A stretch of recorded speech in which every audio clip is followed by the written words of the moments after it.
अस्सलाम दोस्तों, नमस्ते, सत श्री अकाल। उम्मीद है आप सब लोग ठीक ठाक होंगे। आप सब लोग देख रहे हैं मेरा चैनल फर्स्ट वर्ल्ड और मेरे साथ हैं मेरे दोस्त, मेरे भाई जनाब कार्तिक साहब। Hello guys, I am Kartik. Kartik साहब एक इंटरनेशनल स्टूडेंट हैं, कनाडा में रहते हैं। आज हमने सोचा कि उनके साथ एक छोटा सा एक इंटरव्यू करें, उनकी एक छोटी सी वीडियो बनाएं और उनसे पूछें कि कनाडा में इंटरनेशनल स्टूडेंट जो हैं वो किस तरह से रह रहे हैं। कार्तिक, कैसे हैं आप? मैं बहुत बढ़िया। और ये कॉफ़ी जो हमें जिंदा रखती है इस देश में Tim Hortons. Tim Horton. Kartik, सबसे पहले आप मुझे बताएं कि आपका ताल्लुक भारत से कौन से शहर से है? तो मैं हूँ city Delhi, new Delhi, that's the capital of India. सबसे बड़ा शहर, सबसे रंगीन शहर है वो, वहीं से हूँ मैं। अच्छा, एक मुझे बात बताइए कि मैं यहाँ पर बहुत सारे लोगों से मिला हूँ और मोस्टली मैं मिलता हूँ, जो भी मुझे भारत का कोई शहरी नज़र आता है तो मुझे या तो वो पंजाब से होता है या वो गुजरात से होता है। तो दिल्ली का ये मेरा पहला मौका है कि मैं किसी दिल्ली वाले से मिल रहा हूँ। तो ऐसा क्यों? क्या दिल्ली वालों के पास दिल नहीं है कि कनाडा है?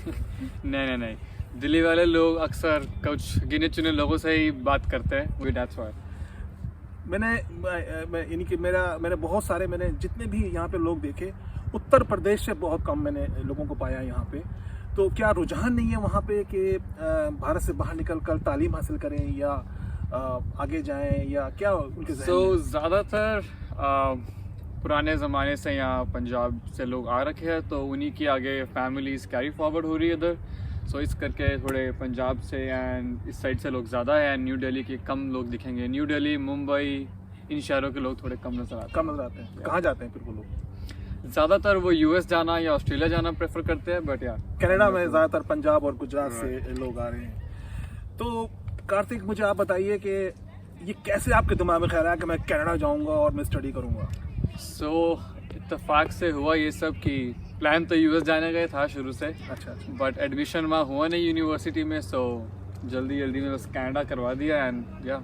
तो जल्दी तो नहीं होता, इतना आसान काम तो नहीं है। तो ये आपने सारे स्टेप कैसे लिए, क्या क्या आपने किया, किस तरह से शुरू किया आपने?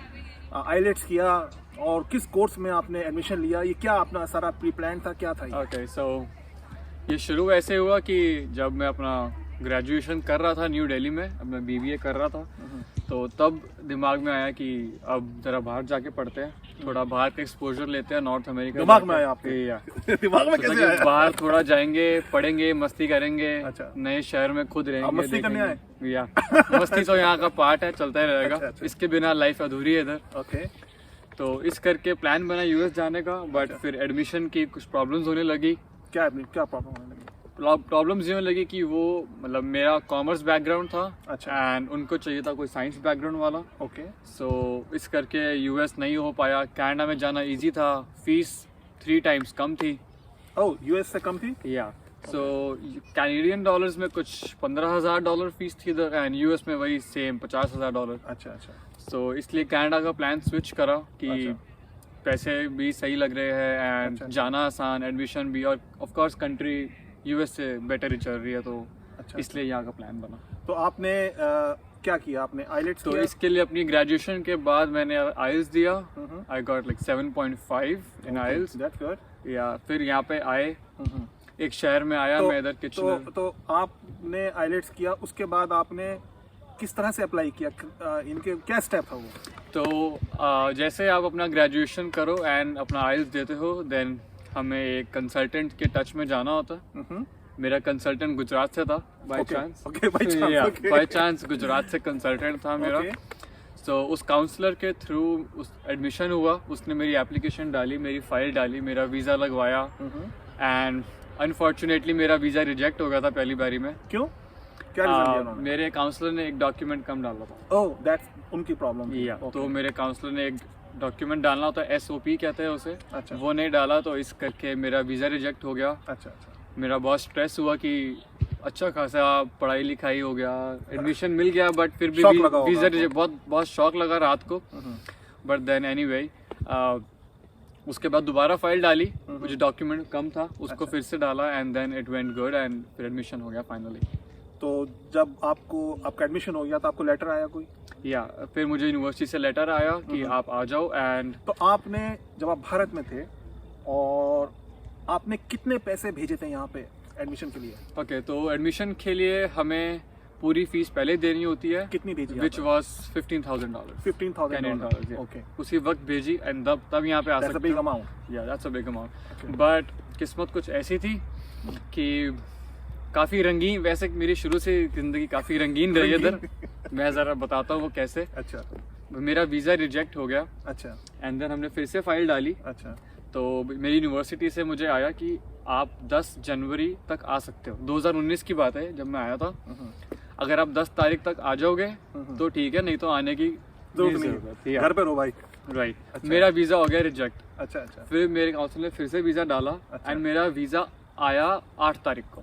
अच्छा तो लोग अपने घर से मिल के घर वालों को खुशियाँ मना के पार्टी करके आते हैं। अच्छा एंड ट्रस्ट मी, मैं बस खड़े पे फ्लाइट बुक करी 6 घंटे पहले और मैं कनाडा आ गया था। वाह। मैं यहाँ 2 लगेज लाते हैं लोग, मैं 1 लगेज में ही सामान लेके आ गया था क्योंकि मुझे 10 तारीख से पहले आना था। अच्छा अच्छा। वीज़ा मेरा 8 को आया। अच्छा। आधी रात तो को। कोई पार्टी शार्टी कुछ नहीं? कोई पार्टी तो नहीं। पार्टी आप सारी यहीं पे कर रहे हैं? या, तो तो जब भी बस- आपको मैं कॉल करता हूँ पार्टी में होते हैं। अच्छा, ओके। तो सारी कसर यहीं पूरी करनी है पार्टी की जो वहाँ रह गई। अच्छा तो 6 घंटे पहले बस फ्लाइट बुक करी और मैं इधर। तो आप यहाँ आए, क्या पहला मंजर आपने देखा कनाडा में? जैसे मैं जब आया पहली बार तो मैंने प्लेन से मैंने नीचे 401 देखी थी। तो मैंने तो सिर्फ बर्फ ही देखी थी जो बड़ा मुश्किल सफर दिखना शुरू हुआ एयरप्लेन में कि यहाँ तो उतर के बड़ा मुश्किल होने वाला है बिकॉज काफी विंटर्स थी। अच्छा। काफी बर्फ थी इधर। तो पहला इंप्रेशन पहला क्या? तो मैं पहला इंप्रेशन क्या मिला आपको कनाडा का? ठंडा? या ठंडा बहुत ज्यादा ठंडा। अभी भी ठंड हो रही है। Right now it's cold and फिर भी हम ठंडी कॉफी पी रहे हैं, अब आदत पड़ गई है तो इसलिए। बट या पहला इंप्रेशन, ये बहुत ही खूबसूरत शहर है जहाँ मैं लैंड हुआ टोरंटो में। बहुत ही खूबसूरत शहर था तो पहुँच के अच्छा लगा। ज़रूर मैं हड़बड़ी में आया, भागा वहाँ से, बट धीरे धीरे चीज़ें सही होने लगी और आज तक अच्छी है। तो खैर That's good. So you are so positive. Okay. अगला क्वेश्चन मेरा ये है कि कनाडा और भारत, आपको कितना अर्सा हो गया यहाँ पे आए हुए? कुछ 1.5 साल लाइक या। ओके। तो आपने इस 1.5 साल में कनाडा और भारत, इसके दरमियान क्या फ़र्क महसूस किया आपने? ओके तो न्यू दिल्ली में लाइफ काफ़ी इजी थी, लाइक काफ़ी ज़्यादा। वहाँ अपने पेरेंट्स थे। वहाँ लगता है कि वक्त रुका हुआ है। वहाँ अपने पेरेंट्स थे, दोस्त थे, भाई बहन थे। कभी भी मदद चाहिए हो कर देते थे। खाने पीने की दिक्कत नहीं होती थी। घर अपना था रहने को। यहाँ पर आकर सब कुछ जब खुद करना पड़ा, लाइक अपने अकेला रहना, अपना खाने का खुद करना, लॉन्ड्री खुद करनी, कॉलेज जाना, गाड़ी नहीं थी जब आया इधर, तो चीज़ें बड़ी मुश्किल थी। आदत नहीं थी इन चीज़ों की, सब कुछ पहले से था घर पे, तो थोड़ा सफ़र थोड़ा मुश्किल था स्टार्टिंग में। कार्तिक, आप कितने बहन भाई हैं? जस्ट 2। मेरी एक बड़ी बहन है। बड़ी बहन है, आप छोटे हैं? या तो आप तो बहुत लाडले होंगे। समझ गया मैं। ओके कार्तिक, तो इसके अलावा जो मैं एक चीज़ मालूम करना चाहता हूँ कि आपने भारत और कनाडा, इसके दरमियान एक तो फ़र्क आपने कहा कि मुझे सारे काम करने पड़े, इसके अलावा क्या चीज़ आपने नोटिस की? नोटिस ये करी कि यहाँ पर आकर मैंने खुद में बहुत क्या एक मेजर, एक वादा डिफरेंस आप कहते हैं कि भाई ये चीज़ जो है ना, काश के ये कनाडा जो है, ये कनाडा में है, काश के ये भारत में भी होती है? ओके, द फर्स्ट थिंग जो भारत में होती है वो रहेगी क्लीनलीनेस। यहाँ साफ सफाई बहुत है और भारत में काफ़ी ज़्यादा पोल्यूशन है जो कि बॉडीज़ के लिए नहीं सही। वहाँ पे हम इंसानों के लिए वहाँ नहीं अच्छा।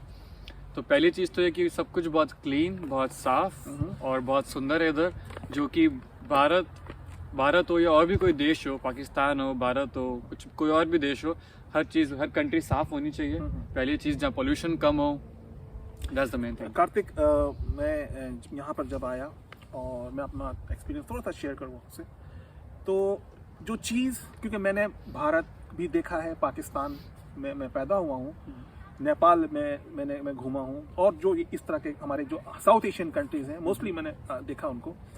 जो चीज़ मैंने नोटिस की है वो सबसे बड़ी वो चीज़ है सिस्टम। हमारे यहाँ सिस्टम है, ये नहीं कि सिस्टम नहीं है, सिस्टम है, बट सिस्टम है इसलिए कि उसको फॉलो ना किया जाए। राइट। ठीक है, यहाँ पर जो सिस्टम है उसको जिस तरीके से फॉलो किया जाता है, जिस तरह से मेंटेन किया, जैसे ये पार्क आप देख रहे हैं, आज से अगर आप 30 साल के बाद भी आएंगे, 40 साल के बाद भी आएंगे, ये पत्थर यही रखा होगा, ये बेंच यही रखी होगी, ये सब चीज़ें मेंटेन होंगी। हमारे यहाँ नई चीज़ें बनती हैं, उसको बहुत अच्छे से बनाते हैं, फिर उसको मेंटेन नहीं करते हैं, फिर वो तबाह हो जाती है आहिस्ता आहिस्ता। तो ये एक सिस्टम में यहाँ के सिस्टम हर जगह होता है, बट यहाँ पे उसको चलाया जाता है, यहाँ लोग फॉलो करते हैं, उसको मेंटेन किया जाता है, इसलिए सिस्टम कामयाब है इधर, क्योंकि यहाँ पे रूल ऑफ लॉ है। राइट। और यहाँ पे सब बराबर हैं, बिल्कुल रूल के हिसाब से सब बराबर हैं। यहाँ सब बराबर है। यहाँ पे प्राइम मिनिस्टर और एक आम आदमी में कोई फर्क नहीं है। यहाँ कोई भी बंदा कुछ भी काम करे, सबकी वैल्यू बराबर है इधर। ये चीज़ जो है एक तो मुझे ये बताइए कि आप आए यहाँ पे तो आपको आपके वालिदैन ने सपोर्ट किया होगा, पेरेंट्स ने आपको सपोर्ट किया होगा, लेकिन ज़ाहिर है कि आपने खुद भी आप काम करना आपने शुरू किया। तो बहैसियत एक स्टूडेंट्स के आपको क्या क्या फाइनेंशियल मुश्किलात का सामना करना पड़ा? जॉब के हवाले से बताइए कि कितने आवर आपने काम किए, कितना आवर आप काम कर सकते हैं, किस तरह से आपकी फैमिली ने आपको सपोर्ट किया? आने से पहले बस यहाँ एक फ़ीस भरनी थी जो मेरे डैड ने भरी यहाँ भेजने के लिए, एंड देन मैंने सोचा कि अब जब मेरा सफ़र शुरू हुआ है तो खुद से करते हैं, खुद से काम करते हैं। किस्मत अच्छी थी, जैसे ही मैं लैंड हुआ 3 दिन में मुझे जॉब मिल गई थी। अच्छा। मेरे जस्ट घर के सामने। Wow, that's great. Yeah, so हर एक को नहीं मिलती है, राइट। तो मुझे नहीं मिली थी। काफ़ी मुश्किल होता है इंटरनेशनल स्टूडेंट्स के लिए यहाँ जॉब लेना आता ही, बट किस्मत अच्छी थी तो आते ही 3 दिन में जॉब लग गई। ठंड भी बहुत थी एंड जॉब भी सही मिल गई। एक कन्वीनियंस स्टोर था इधर, like gas station, so I just started there. तो अच्छा काम मिल गया, स्टार्टिंग में 3 दिन में मिल गया था, तो ऐसे कमाना शुरू करा गया। अच्छा।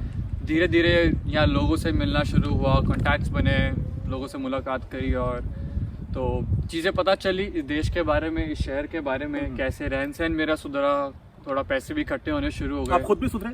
या थोड़ा बहुत सुधरे या बिगड़ गए? अभी सुधरने की उम्र नहीं है तो। अच्छा, सुधरने की उम्र नहीं है। अच्छा। अभी बिगड़ने की उम्र, बिगड़ने की उम्र ज्यादा नहीं बिगड़ेगा। बिल्कुल, क्योंकि यहाँ पे इनको सुधारना आता है। ओके कार्तिक, कार्तिक आपका पूरा नाम क्या है? कार्तिक मेहता। कार्तिक मेहता, मेहता जी कैसे हैं आप? ओके, तो मेहता जी, कार्तिक मेहता जी, आप ये बताइए कि आपको क्या लगता है कि आप सजेशन देंगे कि भारत या पाकिस्तान या बांग्लादेश, साउथ एशिया से स्टूडेंट्स को तालीम हासिल करने कनाडा आना चाहिए, हाँ या ना? बिल्कुल हाँ। ओके। बोल्ड में हाँ, आना चाहिए, बिल्कुल आना चाहिए। या आने के बाद अकेला रह के, अकेला ज़िंदगी जी के बहुत कुछ सीखने को मिलता है। पढ़ोगे, इधर जॉब करोगे, अपने बिजनेस शुरू करोगे, तो काफ़ी लाइफ इनहैंस। क्या यूएसए, ऑस्ट्रेलिया, न्यूजीलैंड जो एक स्कोप होता है, जो हर आदमी सोचता है, जो स्टूडेंट सोचते हैं कि हम वहाँ जाएंगे पढ़ने के लिए, उनसे बेहतर यहाँ पर है? ओके, सो अगर मैं बात करूँ पढ़ाई की, तो पढ़ाई हर जगह ही बेहतर है, चाहे वो यूएस हो, ऑस्ट्रेलिया या कनाडा। बट ज़्यादातर लोग कनाडा आना प्रेफर करते हैं, क्योंकि यहाँ पर पीआर लेना या यहाँ पर इस देश में रुकना, इस देश में रहना काफ़ी आसान है उन देशों के हिसाब से।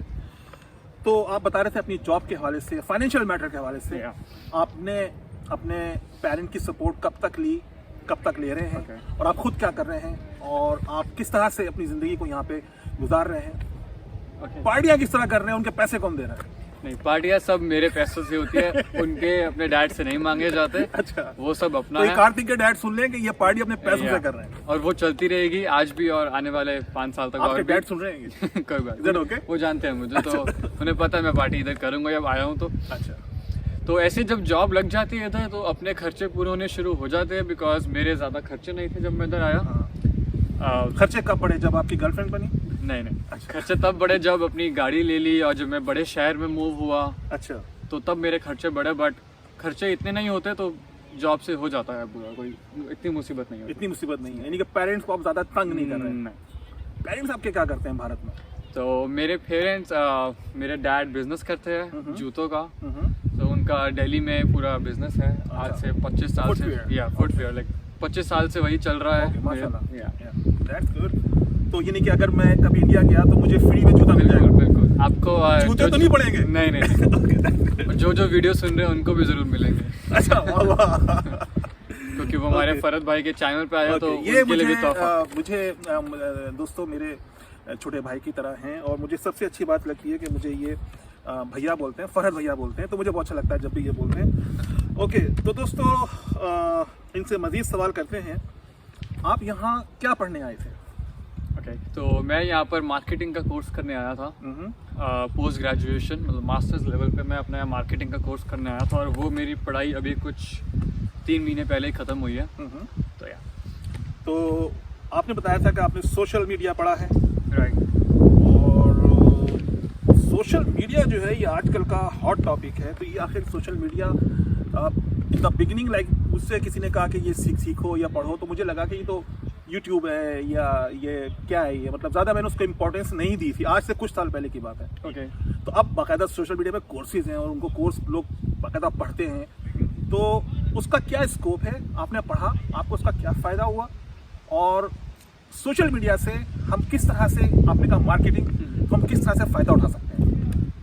तो मेरे नज़रिए में आज के ज़माने में आप चाहे कुछ भी पढ़ो, इंजीनियरिंग करो, डॉक्टरी करो या मार्केटिंग, सोशल मीडिया हम सबकी लाइफ का हिस्सा है। फ़ोन, लैपटॉप, टैबलेट्स, कंप्यूटर्स, ये सब हमारे आसपास एग्जैक्टली 24 घंटे हमारे आसपास होते हैं। हम इनसे घिरे हुए हैं, तो हम ना चाहते हुए भी इस लाइफ का पार्ट है सोशल मीडिया हमारी लाइफ का हमेशा। तो सोशल मीडिया को सीखने की जर्नी ऐसी शुरू हुई, मेरे को पता लगा धीरे धीरे कि कैसे इस तरफ जहन गया? कि लोग फेसबुक पे आ रहे हैं, इंस्टाग्राम पे आ रहे हैं, और जैसे ये चैनल हमारा चल रहा है, ऐसे बहुत लोगों ने चैनल्स बनाए, इन चैनल से पैसे कमाने शुरू करे। तो this is the part of social media. So ऐसे मेरा इंटरेस्ट जागा इसकी तरफ कि मैं पढ़ूँ सोशल मीडिया क्या होता है, यहाँ पे कैसे करना है। इस चीज़ में पढ़ते पढ़ते आगे गए, कोर्स किया, मास्टर्स करी, आज इसी चीज़ में मैं जॉब कर रहा हूँ। माशाल्लाह, दैट नाइस।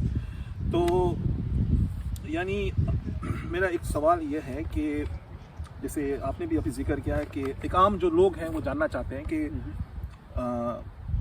सबको पता है कि यूट्यूब से तो पैसे कमाए जा सकते हैं, तो क्या फेसबुक से भी पैसे कमाए जा सकते हैं? या तो एक्चुअली फेसबुक से किस तरह पैसे कमाए? तो सच्चाई ये है कि फेसबुक एक बहुत ज़्यादा बड़ी मार्केट है कंपेयर टू यूट्यूब। वहाँ लोग ज़्यादा पैसे कमाते हैं यूट्यूब से ज़्यादा। तो फेसबुक पे इस तरीके से कमाया जाता है, अगर आपके पास अपना कोई प्रोडक्ट या सर्विस है बेचने के लिए, तो उनकी एड्स चलती है, उनकी एड्स लोग देखते हैं, उस एड देखने के बाद उनकी वेबसाइट पे जाते हैं, फिर वो सामान खरीदते हैं। इस तरीके से सिस्टम चलता है। तो सब कुछ घूम के ऑनलाइन बिजनेस पे आ जाता है। फेसबुक एक जरिया है लोगों को अपने वेबसाइट पे लाने का, ताकि वो वहाँ पे सामान खरीदे, और इस तरीके से बिजनेस चलता है फेसबुक पे, और इसी तरीके से इंस्टाग्राम पे भी चलता है। तो इंस्टाग्राम से यानी कि आपका कहना ये है कि यहाँ पे डिफरेंस मैं देख रहा हूँ, वो डिफरेंस ये देख रहा हूँ मैं कि फेसबुक या इंस्टाग्राम या जैसे टिकटॉक, आप अपनी कोई प्रोडक्ट लॉन्च करते हो, उससे आपको पैसे मिलते हैं। प्रोडक्ट लॉन्च से यानी कि अपनी प्रोडक्ट को सेल करके मार्केटिंग करते हो, उससे आप अपना पैसा कमाते हो। लेकिन यूट्यूब पे जो है बाकायदा आप अपना चैनल बनाते हो और उसकी मोनेटाइजेशन होती है, और फिर उस पर यूट्यूब पे भी हम इसी तरीके से कुछ करते हैं कि यूट्यूब पे किस तरह से पैसे, तो यूट्यूब पे इस तरीके से हम कमा सकते हैं कि अगर आपको कोई प्रोडक्ट है तो आप उसकी वीडियो बनाओ, उस प्रोडक्ट के बारे में बताओ। कि जैसे अगर आपने कोई नया लैपटॉप लॉन्च किया तो उस लैपटॉप के बारे में बताओ, उसके फीचर्स बताओ, और नीचे डिस्क्रिप्शन में लिंक डालो। जैसे कोई उस लिंक से जाके खरीदेगा, तो इस तरीके से आप यूट्यूब से पैसा कमाते हैं। लेकिन यूट्यूब पे जो वीडियोस बनती हैं उसको यूट्यूब पे करता है। ये भी एक तरीका है, ये भी एक तरीका है। उसके लिए कुछ चीज़ें चाहिए होती है, जैसे कि 1000 सब्सक्राइबर से ऊपर चाहिए होते हैं, और 4000 घंटे तक लोगों ने आपकी वीडियोस देखी हो, वो सब चाहिए होता है। इस तरीके से यूट्यूब का सिस्टम काम करता है, तो तब आपको पैसे आने शुरू होते हैं। तो सबसे ज़्यादा आसान तरीका क्या है? अगर कोई सोशल मीडिया पे है और जब सिर्फ सोशल मीडिया से अपना पैसे कमाना चाहता है, एक एक्स्ट्रा इनकम, तो सबसे आसान तरीका क्या है? क्योंकि आपने ये पढ़ा हुआ है। राइट, और इसी करके मैंने अपना काम भी शुरू किया था, जो मुझे आसान लगा, मैं उसके बारे में बता देता हूँ। मैंने अपना एक ज्वेलरी बिजनेस शुरू किया था ऑनलाइन। तो सबसे आसान तरीका ये है, कोई एक प्रोडक्ट चुनो, वो चाहे ज्वेलरी हो, फ़ोन के कवर्स हो, चार्जर्स हो, या कुछ खाने पीने का सामान हो, कुछ भी हो सकता है। वो कोई प्रोडक्ट चुनो, उसके लिए एक वेबसाइट बनाओ। वेबसाइट बनाने का खर्चा बहुत ही मामूली सा है, कुछ 300-400 रुपये महीना। डॉलर्स में कुछ $20-30 रुपये महीना, $20 to $30 एक महीने का खर्चा है, कुछ इतना ही। उसके बाद हम उसका फेसबुक, इंस्टाग्राम और यूट्यूब पे पेज बनाते हैं, और फिर उस पेज के थ्रू हम ट्रैफिक लाते हैं, लोगों को बताते हैं कि हमने ये सब चीज़ें लॉन्च करी। वहाँ से लोग आपकी वेबसाइट पे आते हैं और वो प्रोडक्ट्स खरीदते हैं। इस तरीके से सोशल मीडिया और ऑनलाइन बिजनेस काम करता है। तो आप की पढ़ाई ख़त्म हो चुकी है, बिल्कुल। तो उससे पहले आप पढ़ भी रहे थे और काम भी कर रहे थे, बिल्कुल। तो आप ये दोनों टाइम को मैनेज कैसे कर रहे थे आप? तो यहाँ की पढ़ाई कुछ इस तरीके से है कि पूरा दिन नहीं होती। दिन के कुछ 3 से 6 घंटे, कभी 3 घंटे कभी 6 घंटे। तो मेरी पढ़ाई ऐसी थी कि हफ्ते में सिर्फ 4 दिन होती थी, मंडे टू थर्सडे। अच्छा। फ्राइडे सैटरडे संडे में फ्री होता था, तो उन 3 दिन में काम करता था। पार्ट टाइम पढ़ाई थी और पार्ट टाइम ही काम था, तो उसके साथ साथ चलते चलते पार्ट टाइम, और खर्चे भी इतने नहीं थे तो पार्ट टाइम में ही खर्चे पूरे हो जाते थे। इस तरीके से आगे चला, और पढ़ाई फिर जब ख़त्म हो गई फिर मैं अब पूरा हफ्ता ही काम आपको रेंट देना पड़ता था? बिल्कुल। तो रेंट आप कितना रेंट देते थे हर महीने तकरीबन? तो जब मैं नए आया तब मैंने एक छोटा सा घर रेंट किया था। अच्छा। छोटा सा कमरा रेंट किया था एक्चुअली घर में। तो उसका रेंट कुछ $500 के करीब था, जो कि इतना ज़्यादा नहीं था। हम पार्ट टाइम कमाते हैं तो निकल जाता था खर्चा, और गाड़ी नहीं थी तो इतने खर्चे नहीं थे। फिर इंश्योरेंस, गाड़ी की इंश्योरेंस देनी पड़ती है। आप सबको पता है कि बिल्कुल कनाडा में गाड़ी खरीदना कोई इतना बड़ा मसला नहीं है। गाड़ी Yeah. पाकिस्तान में जैसे लोग खरीद लेते हैं, इंडिया में गाड़ी खरीद लेते हैं, उसके बाद असल मसला यहाँ पे ये होता है कि उसकी इंश्योरेंस देनी पड़ती है, क्योंकि अगर खुदा ना खास्ता आपकी गाड़ी कहीं टकरा जाए तो फिर उसके बाद फिर इंश्योरेंस कंपनी जो है उस मामले को हैंडल करती है। अदरवाइज मामला हज़ारों डॉलर में चला जाता है, आपका क्रेडिट भी ख़राब हो जाता है। तो इंश्योरेंस यहाँ पे हर हालत में लेनी होती है, चाहे वो गाड़ी आपकी कैसी हो, जैसी you have to like have a insurance. Okay, बिल्कुल, मैं इस फरहत भैया की बात से सहमत हूँ। यहाँ गाड़ी लेना आसान है, बट उसकी इंश्योरेंस हर महीने देना थोड़ा मुश्किल हो जाता है स्टार्टिंग में, बट सब कुछ हो जाता है इवेंचुअली सब कुछ हो जाता है। ये वक्त के साथ साथ जो है यहाँ तो बस यही है, पॉजिटिव रहो, काम करते रहो, एंड जिंदगी काफ़ी हसीन है इधर। अगर मैं कंपेयर करूँ अपनी हसीन किस हवाले से है? हसीन डॉलर्स के हवाले से है या आप कोई और हवाला दे रहे हैं? नहीं, डॉलर्स के हवाले से हसीन है। नहीं तो किसी और हवाले से हसीन नहीं है? नहीं। किसी हसीन को देखा नहीं आपने अभी तक? तो वो बातें या चैनल पे नहीं करी जाएगी। तो वो देखिए, ऐसा है कि मेरे ये बहुत अच्छे दोस्त हैं, चूंकि इनके वालिद साहब भी देख रहे हैं, यानी कि इनके वालिद साहब, हिंदी में नहीं पता क्या बोलते हैं, वालिद साहब यानी कि डैड, तो इनके डैड भी देख रहे हैं, तो वो नहीं बताएंगे। लेकिन डैड अगर मुझे नीचे कमेंट सेक्शन में अपना फोन नंबर देंगे तो मैं उनको बताऊंगा इनके बारे में सारा कि ये क्या क्या करते हैं। Just a joke, is a nice guy. Okay, तो कार्तिक ये बताइए कि अभी लॉकडाउन था, एक लॉकडाउन रहा, काम नहीं था, जॉब नहीं थी, तो यहाँ पर जो मोस्टली लोग जॉब कर रहे थे उनकी भी जॉब चली गई। बिल्कुल, उनको गवर्नमेंट ने सपोर्ट किया, उनको पैसे दिए। तो मैंने जो सुना, जो स्टूडेंट्स थे यहाँ पे वो बड़ी मुश्किल में आ गए। बिल्कुल, क्योंकि जो डिपेंडेबल थे अपनी जॉब्स के ऊपर और अपने भारत से या पाकिस्तान से पैसे नहीं मंगा रहे थे, उनके लिए बड़ी मुश्किलात का बाइस बन गया। और उनके जो पेरेंट्स वहाँ थे उनको पैसे भेजने पड़े। तो आपके साथ क्या हुआ लॉकडाउन में? तो मेरे साथ कुछ इस तरीके से हुआ कि मैं भी उनमें से एक था जिनको सरकार से पैसे नहीं मिल पाए, क्योंकि यहाँ पे कुछ टर्म्स एंड कंडीशंस रिक्वायर्ड थी उसके लिए एलिजिबल होने की, सो वो नहीं हो पाया। बट चलो, मेरा काम बना इस तरीके से कि मैं फिर भी जॉब कर रहा था अपनी, जहाँ पहले लगा हुआ था, जैसे तैसे कर, मतलब काम चलता गया। और सबसे अच्छी बात है कि मैं जब से यहाँ पे आया हूँ मैंने हमेशा अपनी सेविंग्स रखी थी। कमा के मैं हर महीने कुछ ना कुछ सेव करता था, जो कि मैं कहता हूँ हर इंटरनेशनल स्टूडेंट को सेविंग जरूर करनी चाहिए। तमाम स्टूडेंट्स जो हैं, वो यंग स्टूडेंट्स जो हैं यहाँ पे, अपने पैसे जो आप कमा रहे हैं तो वक्त का कुछ पता नहीं होता। और बिल्कुल, और इस लॉकडाउन के बाद यही समझ में आया कि सेविंग्स होनी बहुत ज़रूरी है। कभी भी कैसे टेढ़े हुए दिन आ सकते हैं, कुछ पता नहीं उनका। और ऐसे मौक़ों पे आपके दोस्त भी होते हैं, जो अच्छे दोस्त होते हैं, जो आपकी हेल्प करते हैं। सब मिलजुल के ये वक्त भी गुजर गया, हर वक्त गुजर जाता है। बिल्कुल, तो ये वक्त भी अब तकरीबन ख़त्म हो गया। अब जॉब्स दोबारा से ओपन होना शुरू हुई हैं। जैसे फरहत भैया है मेरे पास, तो मैं इनसे कभी मदद मांगू तो बिल्कुल जनाब, हमेशा करने को रेडी। मैं हाजिर हूँ। तो कार्तिक जी, ये था आपका एक फॉर्मल सा इंटरव्यू। बिल्कुल, और ये एक्चुअली इंट्रोडक्शन था। जो भी मेरा चैनल देख रहे हैं, उम्मीद करता हूँ कि वो, चाहे वो भारत में हो, चाहे पाकिस्तान में, या कहीं पर भी, इस चैनल को सब्सक्राइब करें। और कार्तिक जो हैं वो मेरे आगे हम कुछ और व्लॉग्स बनाएंगे, देसी व्लॉग के नाम से जो हम बना रहे हैं, उसमें ये शामिल होंगे। बिल्कुल, उसमें शायद अब इनका कुछ और रूप देखें। अभी तो ये बहुत शरीफ से बच्चे बन के बैठे हुए हैं, तो लेकिन ये है कि हम उम्मीद करेंगे कि आगे, और हमारे जो एक कज़न है नोमी नेगेटिव साहब, हम उनके साथ भी मिलकर कुछ करेंगे, कुछ धमाल करेंगे। लेकिन एक प्रॉब्लम यह है कि सर्दियाँ आने वाली हैं और इन सर्दियों में बहुत मुश्किल होगा। लेकिन हम कोई बात नहीं, हम सर्दियों में भी रंग जमाने की कोशिश करेंगे। बिल्कुल, हम फिर से आएंगे वापस इस चैनल पे मस्ती लेकर आप लोगों के लिए कुछ अच्छा कंटेंट और कुछ हंसी मजाक वाली बातें लेकर आएंगे वापस। और एक बात मैं और कहना चाहता हूँ अपने तमाम जो व्यूअर्स से कि ये कनाडा की खूबसूरती ये है कि यहाँ पे भारत और पाकिस्तान के शहरी मिल के रहते हैं, बड़े मज़े के साथ रहते हैं और कभी भी कोई ऐसी चीज़ हमने आपस में ना महसूस की, ना हमें इल्म भी नहीं होता। आई डोंट नो कि भारत और पाकिस्तान जो एक उनका सिलसिला चल रहा है वो शायद क़यामत आएगी तब ख़त्म होगा।